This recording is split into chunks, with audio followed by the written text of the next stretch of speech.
আমি বর্তমানে আছি যশোরের একটা সুন্দর কুল বাগান। এখানে অনেক ধরনের কুল আছে, এই যে আপেলের মতো কুল আছে, তারপরে অনেক টাইপের কুল আছে। আপনাদের দেখাবো কিভাবে সরাসরি এখান থেকে কুল পাড়তে আছে গাছ থেকে। আসো।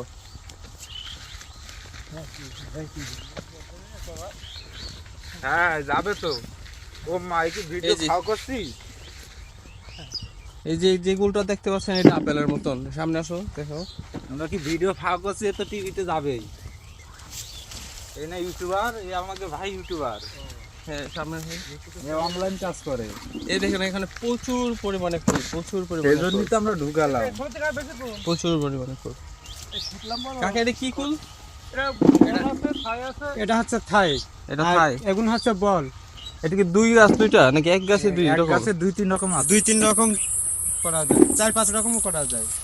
তাহলে প্রতিদিন কয় কেজি আপনারা ফুল পারেন? প্রতিদিন আনুমানিক 10 মণ 15। 10 মণ 15 মণ। তাহলে তো প্রচুর। এই জায়গাটা করতেছেন? এটা মেবি এক গাছে কলম দিছে না? কলম দেওয়া আছে। হ্যাঁ, এক গাছে 4-5টা করে দেওয়া যায়। 4-5 রকমের কুল আছে এক এক গাছে। আসলে বাগানের ভিতরে ঢুকি গাছের ভিতরটাই দেখা যাবে। আমি কুল বাগান হয়েছে প্রায় 10 বিঘে।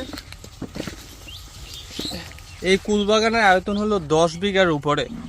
এই যে দেখেন কিভাবে কলম দিচ্ছে। এখানে কয়টা কলম আছে ভাই? 5টা আছে। একটা, দুইটা, তিনটা, চারটা, পাঁচটা মতো একটা গাছে কলম আছে। 5 রকম গাছ বাগানটা দেখাও।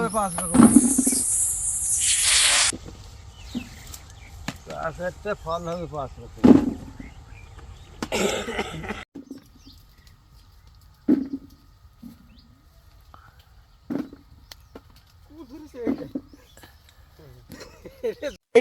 দেখেন এই গাছটার মতো পুরো আঙ্গুল ফলের মতন ফুল ধরছে। এই যে কুল ফুলের ওজনে এক গাছ একদম মাটিতে মিশে গেছে।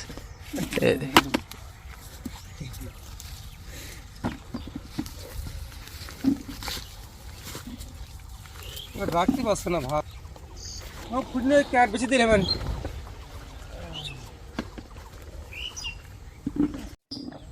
এই যে কুলগুলো পুরো আপেলের মতন, উপর দিয়ে আপেল কালার, নিচে যে সবুজ অংশ।